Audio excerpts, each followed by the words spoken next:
أروت مورتي ومسخر في الأول. Pour أروت مورتي ومسخر في الأول. Pour ce jour, on va changer un petit peu de registre. Je vais présenter, mes deux ouvrages publiés pour celui-là en 2017. Hein. La date est vraiment importante parce que nous allons la manipuler un petit peu, je vais la manipuler un petit peu, mais même nous allons le faire ensemble.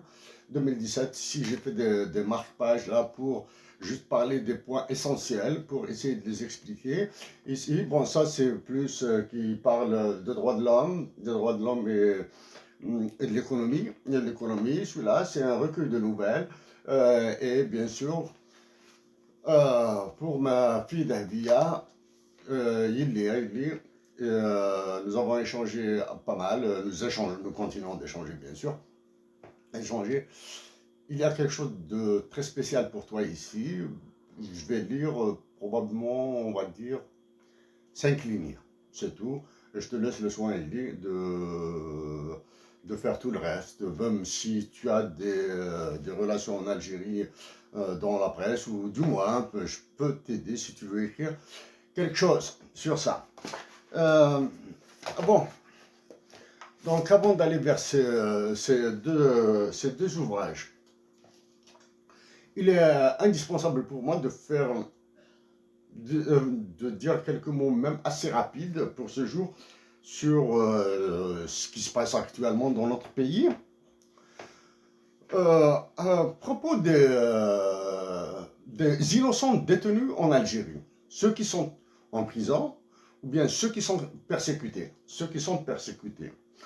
Pour que les choses soient claires, ils doivent être libérés le plus tôt possible. Les innocents qui se retrouvent détenus dans des procès expéditifs doivent être libérés le plus tôt possible, et le plus tôt sera le mieux. Par innocent, je pense à tous ces Algériens qui ont participé à ces manifestations déclenchées de l'étranger depuis février 2019. Des innocents ont été manipulés.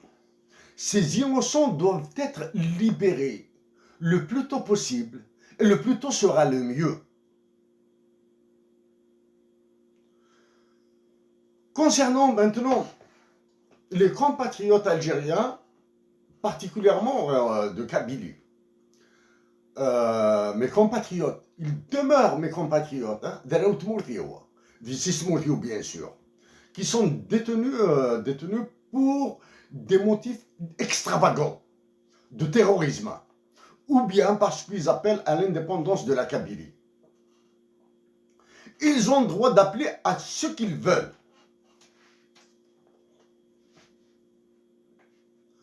Ils ont le droit d'appeler à l'indépendance de la Kabylie, à l'autonomie de la Kabylie, ou bien à une forme fédérale, parce qu'il y a différentes tendances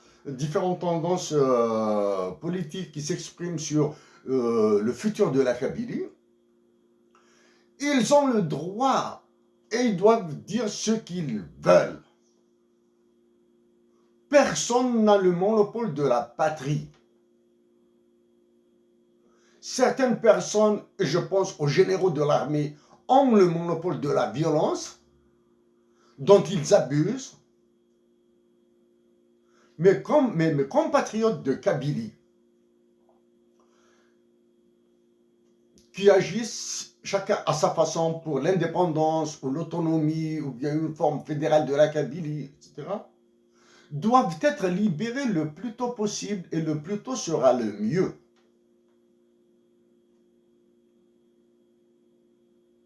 Même si j'ai exprimé mon opposition radicale contre les manifestations que j'ai qualifiées de monstrueuses, qui ont commencé en 2019, il n'en demeure pas moins que je suis solidaire des Algériens qui ont dit leur ras-le-bol, qui ont été manipulés, et qui sont innocents, naïfs, ils sont naïfs.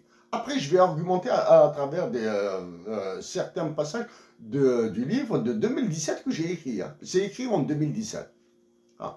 Donc, je répète, pour mes compatriotes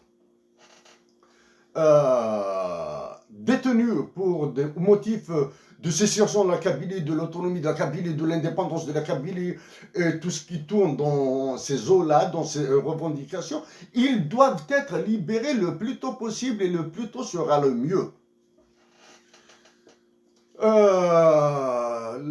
Les détenteurs de la violence en Algérie peuvent invoquer la commémoration du 1er novembre, la commémoration du déclenchement de la guerre de libération nationale et non de la révolution algérienne. La révolution algérienne a commencé en 1837. Parce que j'ignore qu'est-ce qui s'est passé entre 1830 et 1837. S'il y a un événement en 1831 ou 1832, et je pense qu'il y en a, ce sont des vieilles lectures, qu'il y en a. La révolution algérienne a commencé au premier événement qui revendiquait la libération de l'Algérie. Donc, invoquer la commémoration du déclenchement de la guerre de libération nationale le 1er novembre 1954, pour bientôt, dans une semaine, invoquez-les, l'essentiel, libérez-les. Donc, la libération, premièrement, ils sont innocents. Hein? Ils sont innocents. Hein? Parce qu'ils sont innocents, qu'ils doivent être libérés. Deux, parce que la justice a été trop instrumentalisée. Est devenue un Lego en Algérie. Ça. En les libérant au motif d'amnistie pour la mémoire de ceux qui ont libéré l'Algérie, ce serait bien. Mais un dédommagement des détenus, un dédommagement pécuniaire, hein, financier, permettrait de remettre un minimum d'espoir dans l'État, dans le fonctionnement de l'État. Donc, tous les innocents doivent être libérés. Et arrêter d'invoquer le terrorisme ou des complots avec Israël, etc., concernant mes compatriotes qui défendent l'autonomie, l'indépendance de la Kabylie ou bien cette forme fédérale. Donc, un autre mot sur cette histoire de complot avec Israël. Je l'ai dit au moins à 3 reprises. La première fois, je l'ai dit en 2013. C'est parce qu'il y a une pression sur l'Algérie pour pacifier ses relations, pacifier entre guillemets, sa relation avec Israël, parce qu'il y a le retour de l'accession de l'Algérie à l'OMC et à travers le statut de la nation la plus favorisée que pourraient s'accorder mutuellement l'Algérie et Israël, et parce qu'il y a des groupes en Algérie, particulièrement à la présidence de la République et au sein de l'état-major de l'armée, qui s'opposent sur la forme, sur ce qu'ils appellent, je déteste le mot normalisation. Je parle plutôt d'établissement de relations diplomatiques et économiques avec l'État d'Israël. Il y a des groupes qui s'affrontent. Il y a maintenant le groupe américanophile et il y a le groupe francophile. Les francophiles sont contre. Les américanophiles sont pour. Les pro-américains sont pour. Les pro-français sont contre. Donc ils utilisent cette histoire d'accession de l'Algérie à l'OMC, établissement de relations avec Israël, pour, en envoyant en prison, en accusant des compatriotes algériens de complot, de terrorisme ou de menace à l'intégrité du territoire. La défense de l'intégrité du territoire se défend autrement. comme je l'ai fait à plusieurs reprises. Voilà. Donc, invoquez le 1er novembre, peu importe, c'est pas grave, même si c'est politicien, hein, même si c'est politicien, mais invoquez-le. Invoquez la noblesse de l'axe, du déclenchement de la guerre de libération par des hommes patriotes. Pour la bonne cause est valable, même s'il sera qualifié de politicien, mais c'est pas grave. L'essentiel, il faut le libérer et les dédommager financièrement. Il faut les dédommager financièrement. Donc, voilà pour ma suggestion, mon souhait, un souhait que je vais réitérer dans mes prochaines adresses au FMI, à la Banque mondiale et à l'État fédéral des États-Unis. Bien sûr, je m'adresserai quand la conjoncture m'obligerait à le faire. Et je pense que la conjoncture m'oblige à le faire très bientôt. Voilà.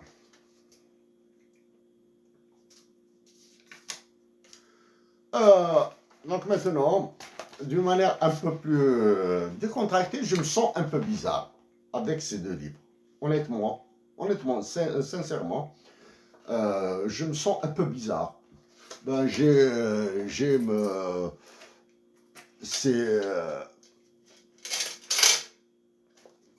ces deux livres là, j'ai ces deux livres en anglais surtout et sur Debza.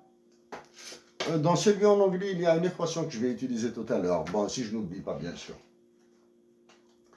Donc, sincèrement, je me sens un peu bizarre. Parce que, je vous assure, que j'ai oublié ce que j'ai écrit dedans.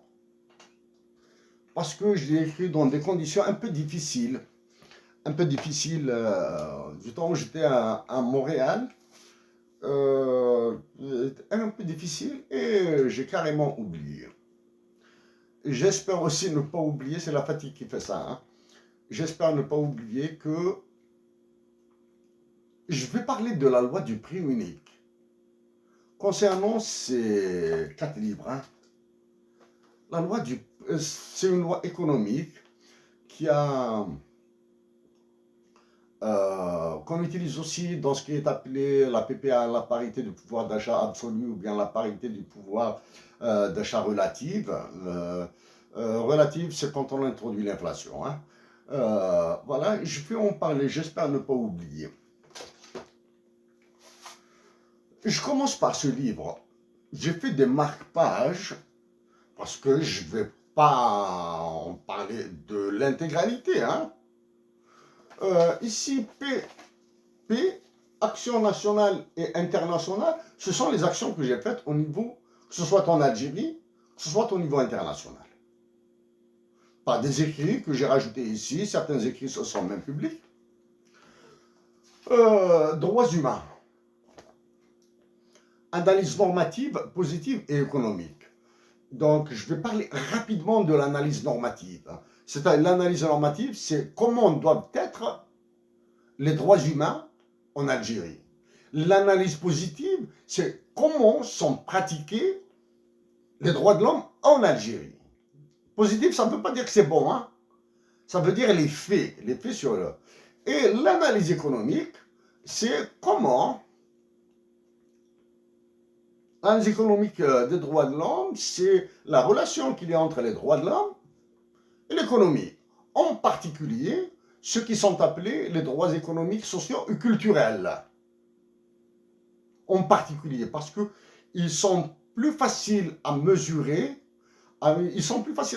par tout le monde en utilisant des indicateurs économiques. Ils sont plus faciles.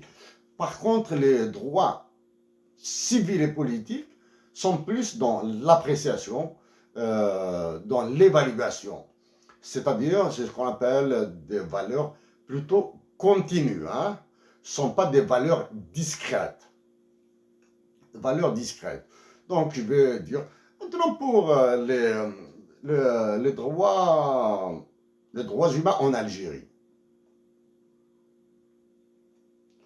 nuance, vous qui m'écoutez, vous qui m'entendez probablement,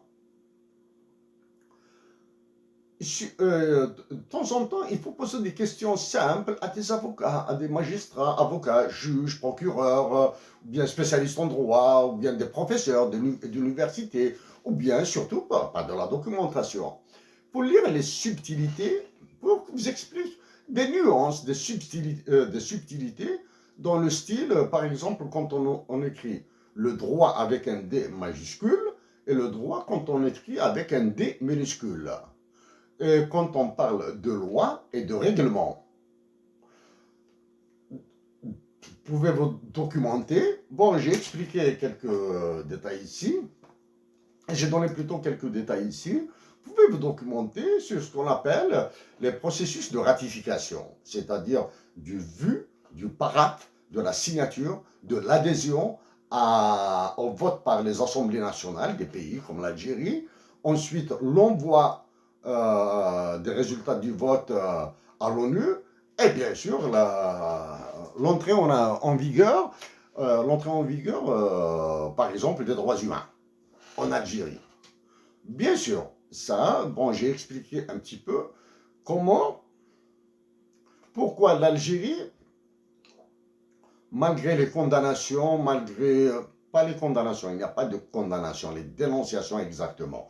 Maintenant, dans la presse, on parle de condamnation.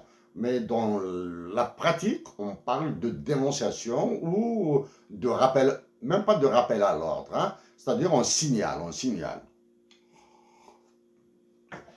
Il y a toutes ces subtilités dans la pratique du droit international au niveau de l'ONU. Donc, ça, il faut vous documenter. Bien sûr, il y a juste quelques, pas toutes, hein, pas toutes, quelques observations. Quelques petits détails qui sont donnés. Il y a le fait, par exemple, à l'époque, c'est-à-dire quand j'ai travaillé sur les droits humains, j'ai travaillé beaucoup plus sur les droits humains en Bolivie. En Bolivie, j'ai travaillé, du moins, j'ai aidé un professeur pour travailler sur les droits humains en Chine. Quand vous avez 1,4 milliard de personnes, droits humains, une question d'honnêteté intellectuelle, concerne une question d'honnêteté intellectuelle, quand j'ai fait de l'abattage, exactement, c'est de l'abattage de l'information pour ce professeur à l'Université de Montréal, qu'actuellement, Dieu merci, que j'appelle grand frère. J'ai fait de l'abattage de l'information. C'est-à-dire j'ai cherché un peu partout, sur tous les sites internet, sur des banques de données privées. Hein. Il y a des banques de données privées à lesquelles j'avais accès grâce à lui. Banques de données privées aux États-Unis d'Amérique et en Angleterre. Hein. C'est des banques de données vraiment très très pointues. C'est-à-dire on trouve des données brutes. Donc j'ai fait de l'abattage pour lui. Donc j'ai travaillé sur les droits humains en Chine par procuration, si on peut le dire ainsi, hein, par sous-traitance. J'ai travaillé sur les droits humains en Bolivie.